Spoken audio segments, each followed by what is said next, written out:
We are now live.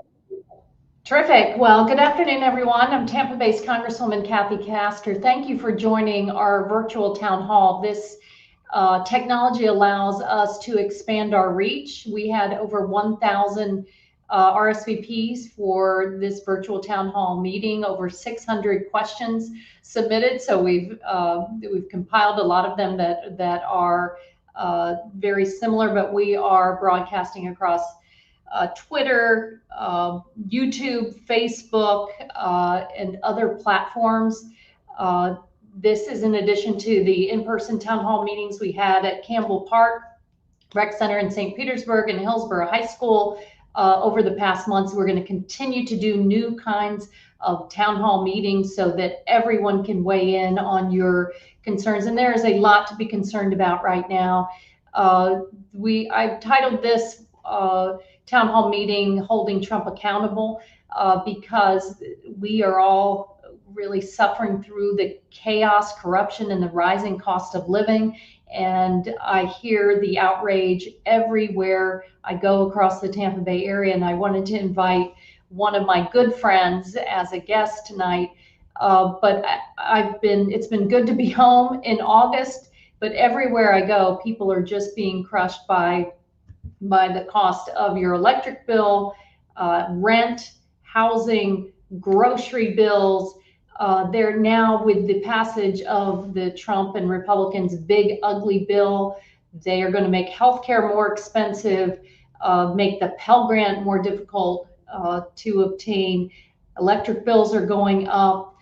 Food assistance for our veterans, older neighbors, and kids. It's on the chopping block, all to fund major tax breaks for the ultra wealthy in this country. So the outrage I'm hearing is just palpable. And folks want to know what we're doing about it. So we're going to talk a little bit tonight about what Democrats in Congress are doing about it. We obviously need your help to stand up to the corruption and chaos and speak out, because it's only with citizen engagement that we're going to be able to avoid the worst abuses of the Trump regime. This is not normal.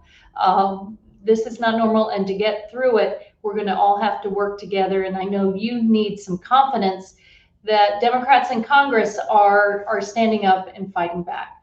That's why I wanted to invite one of my good friends to join us tonight, Congressman Joe Neguse, who of Colorado. Joe now has a few terms under his belt, but in the Democratic caucus across the country, we have such confidence in Congressman Neguse that we asked him to serve as the assistant Democratic leader to our Democratic leader, Hakeem Jeffries. And he's, besides serving on the Rules Committee, the Judiciary Committee, and the Natural Resources Committee, is now taken up the leadership role in our litigation and rapid response task force. So welcome, Congressman Neguse. Thanks for zooming in from all the way across the country in Colorado.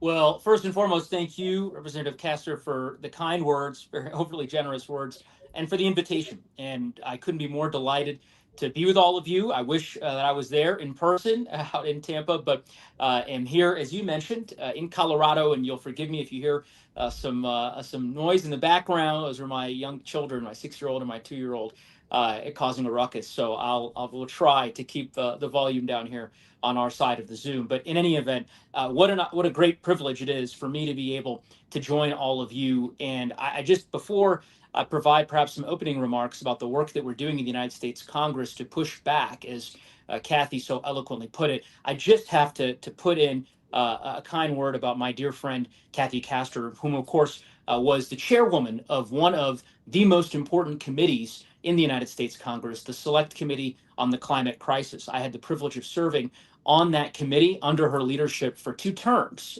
during the 116th and the 117th Congress, where we made historic progress in the fight against climate change. And I look back at that portfolio of work that Kathy led on day in, day out with great pride. And I know that your constituents Representative Castor, feel the same way. She has been such an avid and committed public servant for so long, for the residents of Tampa Bay and across, of course, central and eastern, western Florida. Of course, eastern as well will include both coasts. But I just have to tell you all, has done a tremendous job. And as a member of the litigation working group and rapid response task force, her input has been integral as we develop a holistic, comprehensive way of responding to the unlawful and unconstitutional executive orders and agency actions of the Trump administration,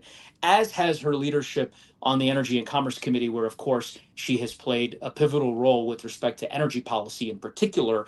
As she referenced, electricity rates are now going through the roof in Florida, here in Colorado, and across the country. And of course, it is no accident. It is directly attributable to the regulatory decisions and legislative decisions that this administration has made in consultation and in cahoots with a Republican Congress that has been all too willing to capitulate to the president's demands. With respect to the task force, and just to kind of give you all a sense as to the work that we're currently engaged in, earlier this year, Leader Jeffries made the decision to impanel a litigation working group and rapid response task force to essentially respond and develop comprehensive responses to the unconstitutional and unlawful executive orders and agency actions that I described earlier. The group includes, of course, Representative Castor, as well as a number of really talented members of our caucus, many of whom are former litigators, prosecutors, folks whom you all would undoubtedly recognize. And we meet on a regular basis to continue to develop legislative responses with respect to the actions that the Trump administration has taken, as well as ensuring that House Democrats are speaking on behalf of the American people in a court of law, which we have done on 9 different occasions with respect to amicus briefs that we filed at the trial court and appellate court level with varying degrees of success. And happy to talk in greater detail about some of those cases, whether it's the attempted dismantling of the Consumer Financial Protection Bureau, which is, as we all know, on appeal and very likely to go to the Supreme Court, the dismantling of the Department of Education, the purging of federal public civil servants at a variety of different agencies across the country. The list goes on and on. In each instance, our mission has been the same: to uphold and vindicate our Constitution and the rule of law against an administration that tragically is ignoring both. And you certainly have our commitment that we will continue to do the work to defend our republic at such a precarious moment. Of course, working in partnership with Representative Castor and so many other members of the House Democratic Caucus, and leveraging the voices of all of you, of countless Americans who have been lifting their voices against the unlawful and unconstitutional actions of the administration. And we'll continue to do that because, as Kathy referenced, winning in the court of public opinion is crucially important as well. So with that, I will turn it back over to Representative Castor. Look forward to answering questions that folks may have, and hope that I can perhaps make it out there for one of those in-person town halls that I know Kathy has been hosting sometime soon.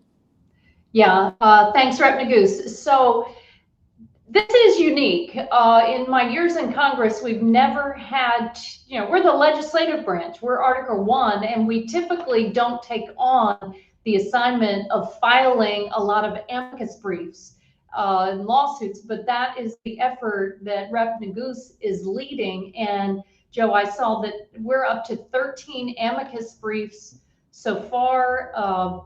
One that is hitting home here, of course, the tariffs. Also gutting NIH. This is a community where we rely on the University of South Florida, our research university, the Moffitt Cancer Center. A lot of researchers there have had their grants arbitrarily withheld, but we've had some wins on tariffs and against the administration's attempt to dismantle the Department of Education. Isn't that right?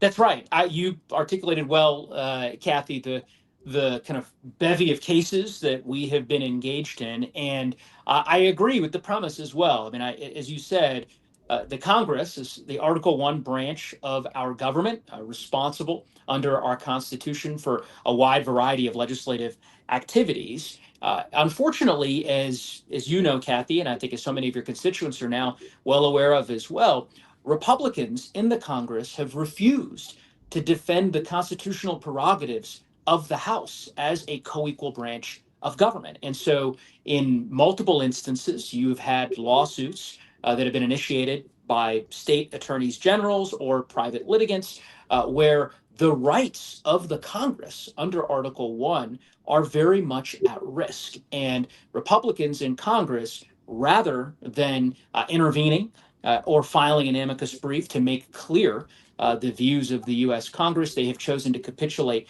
to the president's interpretation of the Constitution. And of course, as we all know, the Trump administration's interpretation is that effectively there is no separation of powers in the conventional sense. What they are doing is trying to undermine the constitutional order, right, and norms that have been considered sacrosanct for 2.5 centuries in some cases. And so, yes, we have very forcefully made clear our views via the amicus briefs that you referenced in those different cases, including the tariffs case, which, as we know, the tariffs are wreaking havoc across our economy, inflation on the rise, the costs of everyday goods. I was just grocery shopping with my daughter just a few days ago back here in Colorado.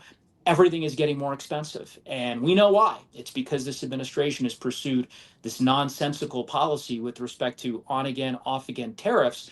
And it's not just bad public policy, it also happens to be violative of federal law. It exceeds the president's authority under the statutes that govern tariffs and the issuance of tariffs on an emergency basis, which is why those policies have been are the subject of federal litigation, and why we are speaking with one voice on behalf of the American people in that lawsuit, among many others, and will continue to do so.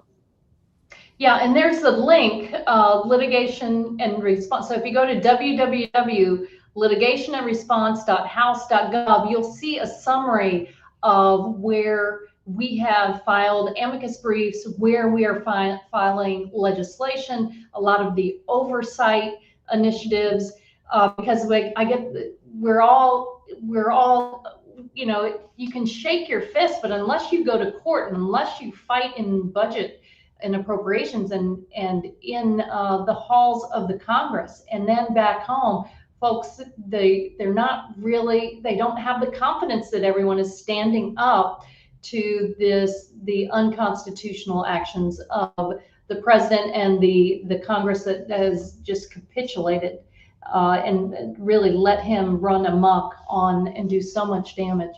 So Jay, why don't we start on questions? I know the first question was one we received from many folks.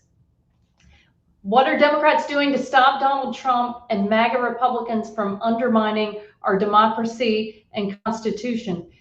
That's kind of been the first part of our discussion tonight, but you can see we're also trying to communicate in many different ways, taking that to the next level, because there's been such a breakdown in media and how people receive their information. And across the Democratic caucus, we are trying to ramp up our direct communications to you, whether that's through the mailbox, through a newsletter, through these kind of virtual town halls, in-person town halls. What else are you doing, Joe, back in Colorado?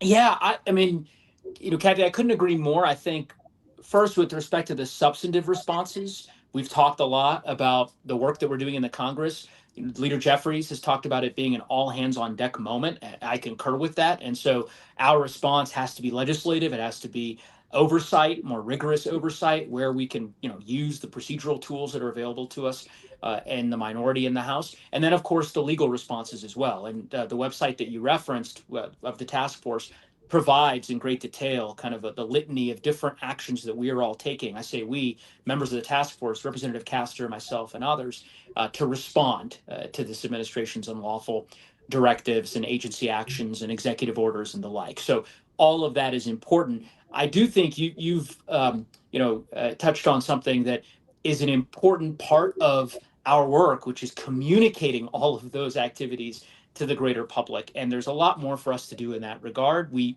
find ourselves in a really fractured media ecosystem where it's just difficult to disseminate information quickly enough. And so we do a lot of what you just described. We've done 14 town halls this year. We meet my office in Colorado. I'll be back on the road tomorrow doing an in-person town hall in a rural part of my district. We do weekly newsletters. We're communicating via all of the social media platforms that you identified. We encourage folks who are watching to share that website that Kathy described, litigationandresponse.house.gov, with others, and also share with us ways that we might not be communicating and that we ought to consider, because we want to make sure everyone is aware of what's happening in terms of what Trump and the Trump administration is trying to do and how we're responding. Great. Okay, Jay, but another question. Why does it feel, this is from Lisa in Odessa. I know Lisa in Odessa, so I think I know this is from. Why does it feel like Democrats aren't being aggressive enough in fighting Republican extremism? And what is the strategy to push back? I know, I really share your frustration. It is, during my time as the voice of my community in the Congress, the worst time is when we do not have the majority in the House, majority in the Senate, and the White House. And coming from the state of Florida, where they have so gerrymandered districts and taken away, tried to put barriers to the ballot box and try to whittle away the power of the people, it is entirely frustrating.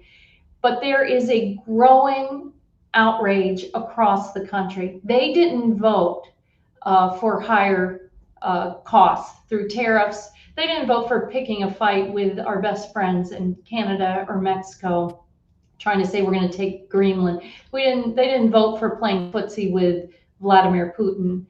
They sure didn't vote for higher grocery costs, but that's what they've gotten. And now it's incumbent upon all of us to help build our political power to stand up to the autocratic moves.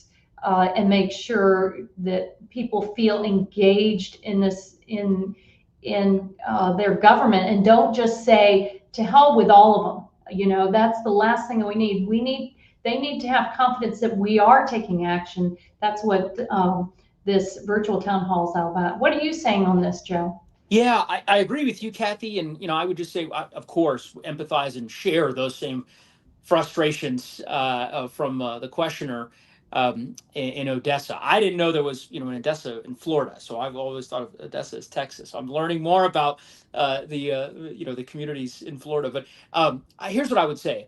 I do think that there are members of the House Democratic caucus, and you're certainly, talking to two of them. There are governors, there are senators, there are members of the Democratic Party across the country who are organizing and very forcefully responding in a muscular way to the unconstitutional and unlawful actions of the Trump administration. I think you see that in real time and sort of growing over the course of the last several months. The fact that we're on, as I'm sure you all know, we're right now we are on the work period for the August work period, I should say, on the congressional schedule. And the reason it was started earlier than usual is because of procedural maneuvers that we pursued in the Rules Committee. House Democrats pursued in the Rules Committee to hold Republicans accountable and to force the release of the Epstein files. And House Republicans, rather than simply doing the right thing and supporting our efforts, chose to literally adjourn the House early to stop all legislative business and send all 435 members of Congress home. So, I think we are responding. There's more that we can and must do, and we're going to lean on Lisa and so many of the other folks that are watching tonight's town hall to help us, to provide us with ideas and insights about ways that you think we might need to consider responding. And so we'll welcome those. And there's a tool on our website where you can, send in feedback and ideas and suggestions. Yeah, I hope for a lot of you out there, I know you're hardworking people. You don't have time oftentimes to follow an Instagram account or check in with what the House Rules Committee is doing. But if you ever do, you will see Congressman Neguse holding these folks accountable. Every piece of legislation that comes to the floor of the House has to pretty much go through the Rules Committee. We fought with tooth and nail to fight and stand up to the big ugly bill. In Energy and Commerce, we delayed it it took 27 hours in our committee with no sleep. They bring these in the middle of the night so that you don't know what's in them. The same thing happened in the Rules Committee. And then they brought it to the floor of the House in the middle of the night. But Hakeem Jeffries, the Democratic leader, stood and gave the longest speech on the floor of the House in history, so that we would at least be voting in the light of day and people would understand what's happening. Because what the Republicans want and the Trump administration, they don't want you to know that they are ripping away healthcare from millions of Americans. In Florida, we have more of our neighbors who rely on the Affordable Care Act for their health coverage than any other state, more than New York, Texas, California, because we have so many entrepreneurs and so many small business owners, so many in hospitality that don't have health insurance through their employer. Their coverage is affordable today because of the tax credits Democrats passed in our reconciliation package some years ago, the Inflation Reduction Act. What the big ugly bill does is it takes away those tax credits, and it's estimated now that 4 million Floridians are going to be seeing higher health insurance bills, and that doesn't even count the cuts coming to children's health care and folks with a complex medical condition, our neighbors in nursing homes, when they go after Medicaid. Right now, the insurance companies in Florida are calculating their rates, and this will be one early sign of the damage that Republicans and Trump have done. One unfortunate example of how they're raising your cost completely opposite to what they pledged they were going to do, and you deserve so much better than that. All right, Jay, let's see what the next question is. How can we ensure government officials and elected leaders are held accountable when they violate the Constitution or ignore court rulings? Well, Rep. Neguse, I have to say, when I watch what's happening in the courts, generally the courts are holding. We've gotten some good rulings. It's not across the board, however. But generally, the courts are standing up to some of the most egregious abuses of power. How do you see it? Yeah, I would say, in particular, with respect to that, the specific question around, kind of holding administration officials accountable who might violate a court order. Federal courts have a number of tools that they can use, both with respect to under federal law, various tools, as well as common law tools to, for example, hold officials in contempt, to, issue monetary sanctions, and, writs and so on and so forth. And I would suggest to you that there are federal courts across the country who, federal judges rather, that use those tools each and every day in cases that are fairly perfunctory and that aren't necessarily on the front page of the newspaper in Tampa or here in Colorado. I believe that if and when an administration official violates a court order, that the federal courts have the ability to respond. And so we're certainly continuing to monitor that and following it closely, and we'll keep both the caucus but also the American public apprised as developments kind of happen over the coming weeks and months. There have been a few cases in which contempt has been discussed or has been, there's sort of the subject of a potential contempt action, but those have now been appealed and you're sort of going through the process. None have been fully adjudicated as of yet. So it's really an open question in terms of kind of full compliance with a contempt order itself.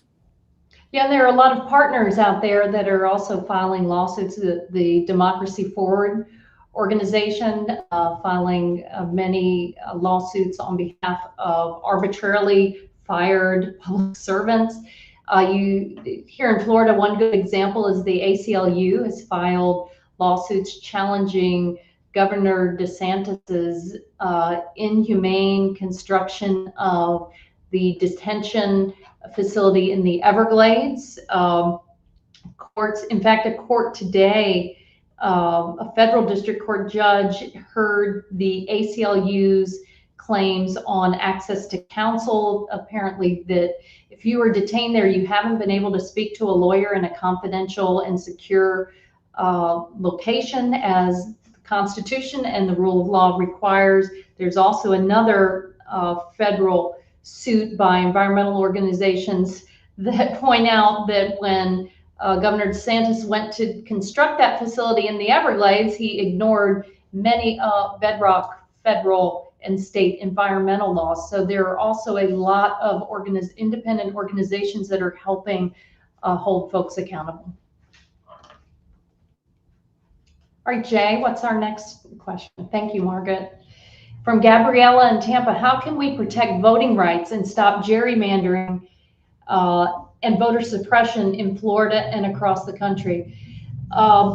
Well, Joe, you want to give us an update on what's happening in Texas? You know, the census and drawing new districts is supposed to happen once every 10 years, but boy, they are really overreaching and trying to abuse power by doing something mid 10 years. Yeah, and I'll defer to you, Kathy, with respect to the developments in Florida, and I know you've kept our, the House Democratic Caucus apprised as to some of the developments there.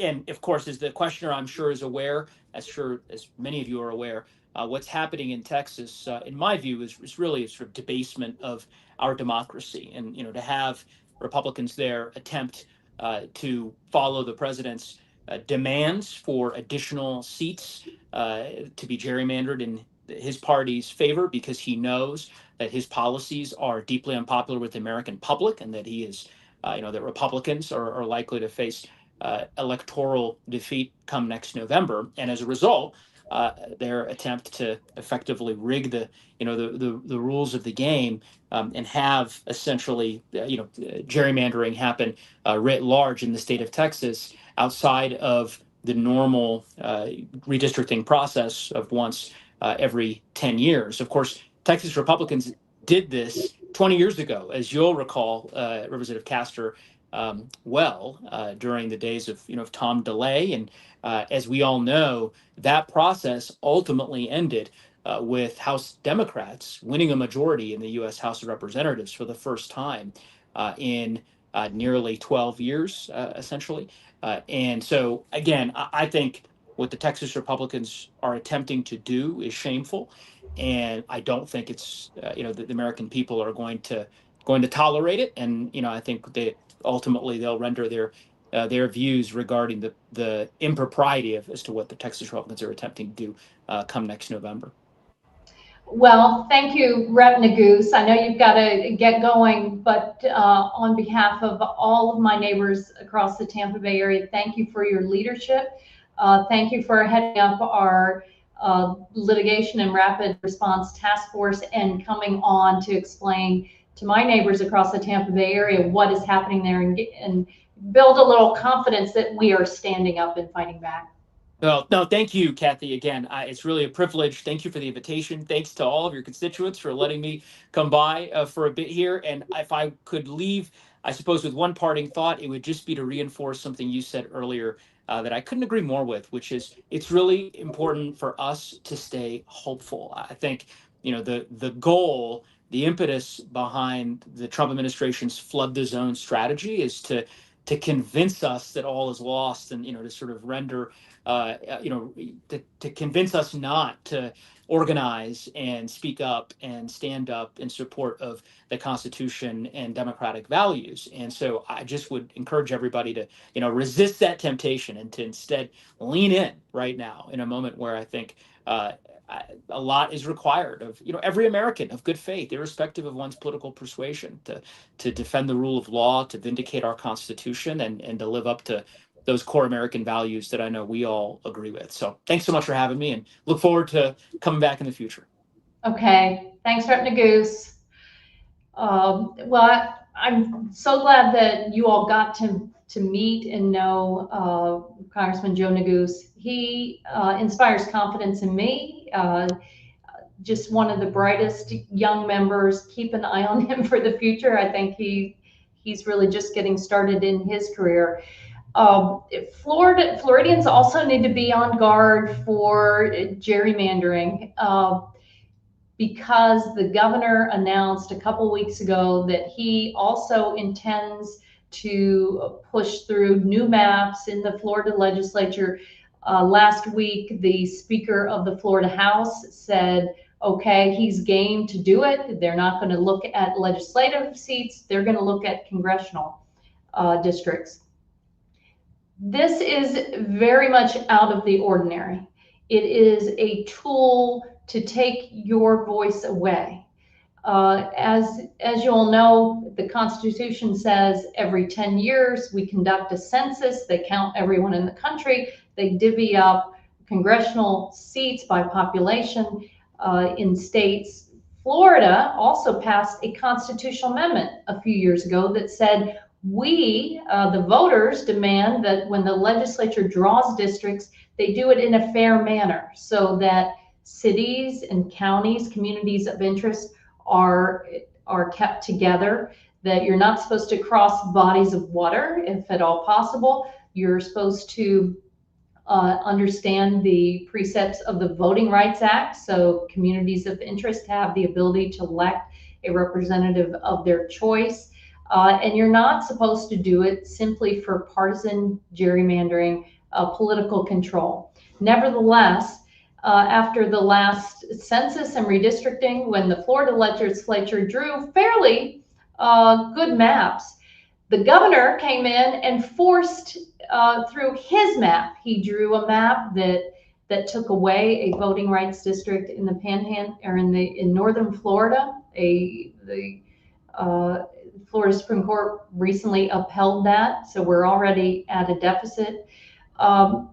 But it's very interesting because this is the map that Governor DeSantis forced through just a couple years ago, and very disingenuous for him to come up now and say, oh, these maps are unfair and we need to draw them all over again, just with the hopes of flexing their political power and taking away the ability of people to elect people from fair districts. So we're going to, I can't get into too much more until we know what the legislature is going to do, but you sure have the ability to communicate with your state legislators and let them know how you feel about that. Why don't we go to another question, Jay? What actions are being taken to lower everyday costs for Floridians, like food, housing, and electric bills?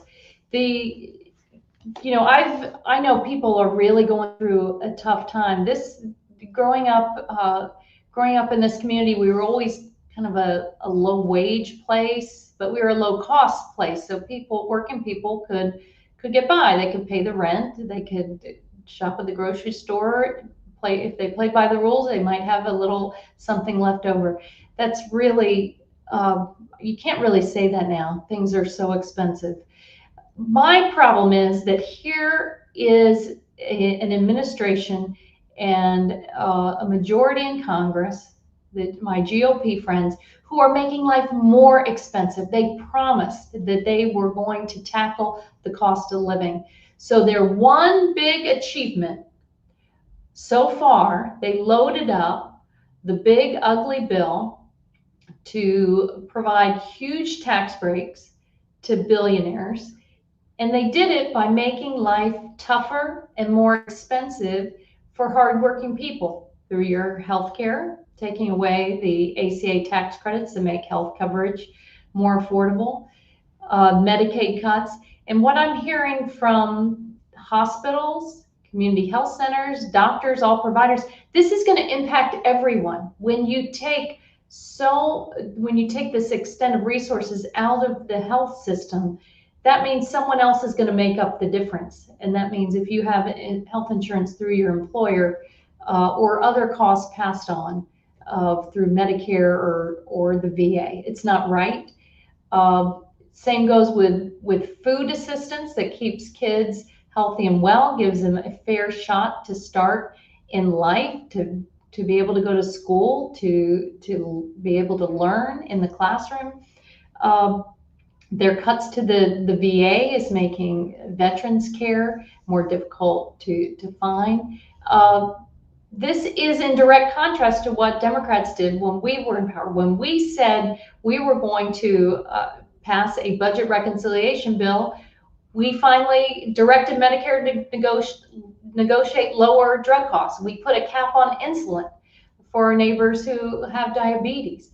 We said your electric bill, we know that electric bills are going up, so we're going to give you some tools to lower your electric bill by making, when you replace your air conditioner, you're going to get a tax credit if you go with an energy efficient model to help you, which during hurricane recovery has been very important. If you're replacing doors and windows and insulation and weatherizing your home, you would get some tax credits, you would get some money to help you get that across the finish line. I hope you've heard of this. It's really hard in Florida where we didn't have a governor and a legislature helping us move forward with it. But we're going to get back to a place where we are helping everyday people afford the cost of living and not fighting with Republicans who simply want to take it, make life harder. You deserve so much better. All right, Jay, what's the next question? How can families be better protected from hurricanes and the impacts of climate change, especially FEMA cuts? You know, I know we're all kind of on edge right now, especially over the weekend watching Hurricane Aaron spin out in the Atlantic Ocean and just hoping and praying that all of those spaghetti models taking it to the north were correct. But people are really hurting here. They're having to move out of their homes. They're fighting with their insurance agencies. They're trying to get permits from local government. And we are here. I'm here to help you cut through the red tape. FEMA is vitally important for a community like ours. In fact, you may not know this, but over the past few years, if you looked at where FEMA emergency aid was sent, Congressional District 14, this Tampa and St. Pete district, received more FEMA emergency aid than any other congressional district in the entire country. That's why I am so attuned to the what they would like to do to modernize FEMA. It's not perfect. There's too much red tape. I talked with Mayor Jane Castor at the end of last week, who's on a committee to reform FEMA. But the answer is not to abolish it, like President Trump originally stated. After that just horrendous catastrophe in Texas, where hundreds of people lost their lives in the flood, I'm not hearing as much discussion about abolishing FEMA, but there is still significant discussion on how we reform FEMA. Part of what has to be done is FEMA needs to be a little more proactive to help people with greater resilience measures for communities and for homeowners. There were some modest grants that came out from FEMA to help rebuild infrastructure and to help small business owners and homeowners make their homes more resilient. But the Trump administration cut those funds, arbitrarily withheld those grants, and we've been fighting to get them reinstituted, because I think it's for every dollar you pour into resilience and preventing a catastrophe, it saves $7 on the back end. So we're going to thank you for that question, Stacy. All right, Jay, what's up next? How will you ensure veterans receive the care and support they deserve, including addressing issues at the Tampa VA hospital? This is a community that is rich in veterans, and for the most part, what I hear from our neighbors is they are happy with the care they receive from Bay Pines VA and the Haley VA here in Tampa. But of late, as the Trump administration and Elon Musk, as they went in across the federal government to fire public servants, I'm hearing great concern from our veterans and many who work at the VA. What they did is they largely fired a lot of the support staff, whether that's custodial or pharmacy and others. And that is making life more difficult for the veteran and for the folks who are still on task and on mission at the VA hospitals. So we've been standing up and shining a light on this. We've been raising it in the appropriations hearings in Washington, D.C. We've been raising it to the VA secretary. He was here at the Haley VA not too long ago, and I pressed him on this with Republican colleagues in the room who didn't say anything, but that's okay. That's my job to ask the secretary and say, this is one of the best VA systems in the entire country. We expect you to uphold the highest quality of care for our veterans. And I'm going to continue to stand up to him and advocate for the fantastic workforce at our VA hospitals and ultimately make sure that the veterans get every benefit that they have earned. All right, Sally from Tampa is asking, what oversight is being applied to prevent abuse of the military and National Guard for political purposes? That is a great question, Sally. I mean, just today, my Florida Democratic colleagues, we have fired off a letter to the Homeland Security Secretary Kristi Noem and the Defense Secretary Pete Hegseth about our concern for using U.S. Marines, sending them to the state of Florida to aid in Governor DeSantis's deportation operations. This, under the law, a president, a federal government is not allowed to use U.S. military troops to conduct domestic missions, and yet they thumb their nose at the law. The only way you can use U.S. troops is if the Congress passes an authorization or it is allowed somewhere else in the Constitution, for example, in an emergency. So we sent a letter to those secretaries today saying that we oppose the posse comitatus, the outpouring of, they apparently want to send 200 active duty Marines that we are opposing. Local law enforcement is also being called on to do federal work. This is not right. And in the big ugly bill, they have, in addition to adding $3 trillion to the debt, ripping food, healthcare, Pell Grants, and increasing energy bills, they directed $150 billion to this the mass deportation scheme. They have to follow the law, though, and we're going to continue to challenge them. You cannot use, just because they did that, that doesn't mean that you have permission to use the U.S. military for those missions. If they're going to hire ICE members, or they're going to hire others, and they're going to abuse their power by sending the FBI and others to do local police work, we're going to stand up to it and point it out. But oftentimes, I know it's frustrating that doesn't stop the arbitrariness, the unlawful activities of this administration. And we just have to all work together to stand up to this egregious abuse of power.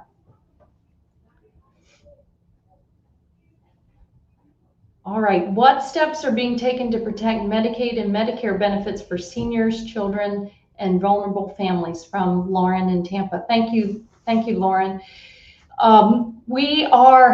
If you live in Hillsborough County, there is an effort underway to make sure that the Hillsborough Healthcare Plan is there for families who may be forced to go uncovered with health insurance.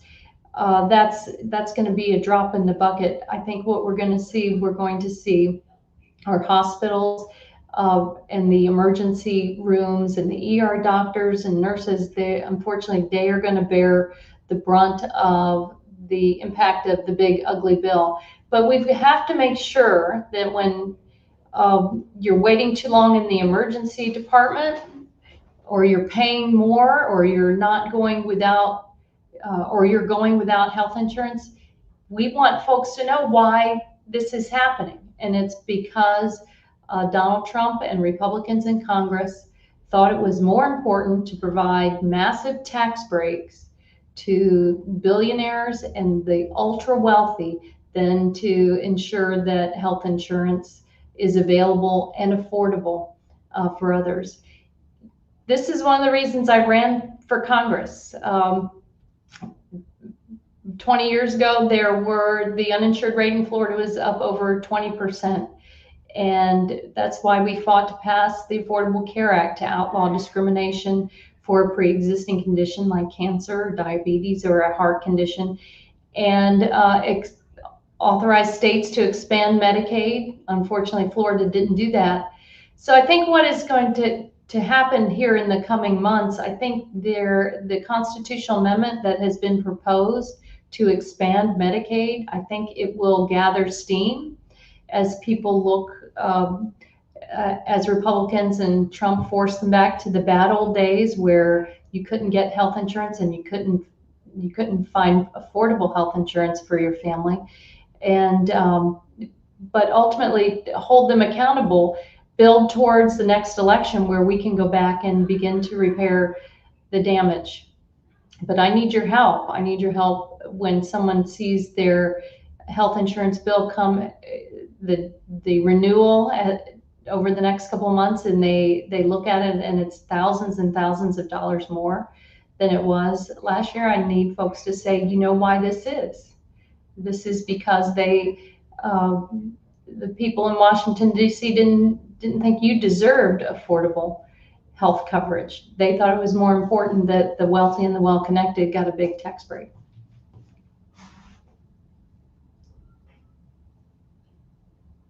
How can you counteract the influence of right-wing media outlets like Fox News and Newsmax? From Larry in Riverview. Thank you, Larry. This is, unfortunately, we're going backwards, aren't we? The Trump administration, the president doesn't like criticism, and he doesn't like the truth oftentimes, and Republicans in Congress are nowhere to be seen. That's one of the reasons that they rescinded funds that have been congressionally appropriated for the Corporation for Public Broadcasting, that monies that come down and help support independent, thoughtful local news sources like WUSF and WMNF. That's why they thought, let's rip it away from educational programming on WEDU that so many young families rely on. That's why they took a hatchet to Voice of America, all of the overseas broadcasting to help spread our values and counter misinformation. At the same time, they've been outright bullying news networks, and they are capitulating.